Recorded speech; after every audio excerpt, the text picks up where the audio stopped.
안녕하세요. PT뉴스 이주연 기자입니다. 오늘 PT뉴스는 강남의 D병원 앞에서 시작하겠습니다.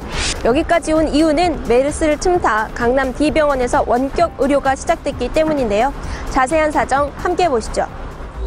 메르스가 극성이던 지난달 8일 김무성 새누리당 대표의 말입니다. 하나 아쉬운 점은 이럴 때 원격 진료 의료 시스템이 시작이 되었더라면 하는 그런 참 큰 아쉬움이 남습니다. 여기에 유승민 전 새누리당 원내대표도 거듭니다. 이번 사태를 겪으면서 원격 의료 시스템의 필요성이 대두되고 있습니다. 이 문제도 오늘 구성되는 특위에서 같이 논의할 수 있도록 하겠습니다.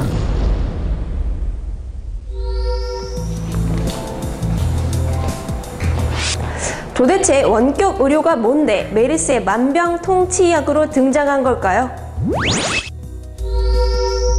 한마디로 환자는 병원에 가지 않고 집에서 네트워크를 통해 내 몸의 의료 정보를 전달하고 의사는 병원에서 검진을 하고 처방을 하는 겁니다.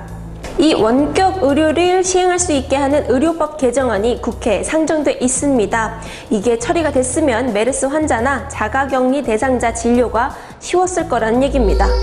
의료법 개정안 통과를 간절히 바라는 이가 또 있었으니 바로 박근혜 대통령입니다. 정부는 작년부터 의료법 개정안이 경제 활성화 법안이라며 통과를 간절히 바라고 있었습니다. 원격 의료에서만큼은 대통령을 배신한 남자, 내 편도 아닌 것 같던 남자, 배신의 치를 떠는 여자, 모두 한마음이었던 거죠. 이리하여 정부 여당이 발을 짝짝 맞추더니 지난달 18일에는 삼성 서울병원의 전화진료를 허용해줍니다. 이게 원격 의료에 탈을 쓴 건데요. 원래 삼성병원을 다니던 환자가 전화로 삼성병원 의사에게 진료를 받을 수 있게 허용해 준 겁니다. 이건 삼성이 직접 요청을 했다네요. 의사가 면대면으로 진찰한 환자에 대해서만 처방전을 발행하게 한 법과도 상충되는 결정입니다. 한시적 조치라고는 하지만 그 수혜자가 하필 메르스 숙주로 불린 정부가 끝끝내 비밀로 해주고 싶어한 D병원, 삼성 서울병원입니다. 하루 전에는 90도 사과를 받더니 바로 그 다음날 당근을 준 셈입니다. 곧장 특혜 논란이입니다. 이거를 삼성 서울병원에다가만 적용을 하는 거예요. 그런데 여기에 대해서 재진료의 50%를 수가로 지급을 하게 돼 있기 때문에 삼성 서울병원만은 진료 수입도 계속 올리게 되는 거예요. 그러니까 지금 휴진 상태인 평택성모병원도 이렇게 못하고 건양대병원이니 보라매병원이 이런 데도 못하고 삼성만 이렇게 해주겠다는 거예요. 그러면 특혜지게 특혜가 아닙니까? 비판이 거세지니 정부는 추가로 2군데 병원도 전화진료를 허용하긴 했지만 정부의 삼성 사랑이 잊혀지지는 않네요. 그렇다면 삼성에 특혜를 준 게 우연일까요? 원격 의료 허용을 가장 바랐던 것이 삼성이라는 얘기가 나옵니다. 삼성전자는 뭐 다들 아시는 부분인데 의료 부분에서 최근에 좀 심혈을 많이 기울이고 있고 특히나 이제 원격 의료가 되면은 팔릴 가정용 체외 진단 기기들을 많이 개발해 놓은 상태입니다. 그러니까 원격 의료 법안 통과를 원한 게 삼성 서울병원이란 얘기가 아니고 의료기기 관련 사업으로 진출하는 삼성전자다 이 얘기군요. 실제 이재용 삼성전자 부회장은 삼성은 IT와 의학, 바이오 융합을 통한 혁신에 큰 기회가 있을 것으로 보고 있다 라며 의료 산업에 대한 의욕을 드러낸 바 있습니다. 원격 의료가 진짜 좋은 거면 삼성이라는 거대 기업도 크고 환자인 시민도 쉽게 의료 서비스를 이용할 수 있게 하는 거라면 반대할 이유는 없겠죠. 근데 비용 문제부터 제기됩니다. 정부가 원격 의료 시범 사업을 진행했는데 장비값만 1인당 30만 원 이상 드는 걸로 설계했습니다. 원격 의료를 하려면 컴퓨터, 스마트폰은 기본이고 게이트웨이라는 통신장치, 의료 장비를 갖춰야 합니다. 지속적으로 인터넷 사용료, 통신비도 추가로 듭니다. 이게 다 돈이죠. 원격 의료는 나의 질환. 정부는 원격 의료를 통해 고혈압, 당뇨 등 만성질환자의 건강관리를 강화하고 노인, 장애인, 도서벽지에 사는 주민의 의료 접근성 해소를 이룰 수 있다고 주장합니다. 그런데 말입니다. 우리나라 노인 실태 조사를 보면 노인의 83%가 인터넷을 할 줄 모르고 스마트폰 소유자는 13.7%에 그쳤습니다. 생각해 보십시오. 여러분의 할아버지, 할머니가 원격 의료를 제대로 이용하실 수 있을까요?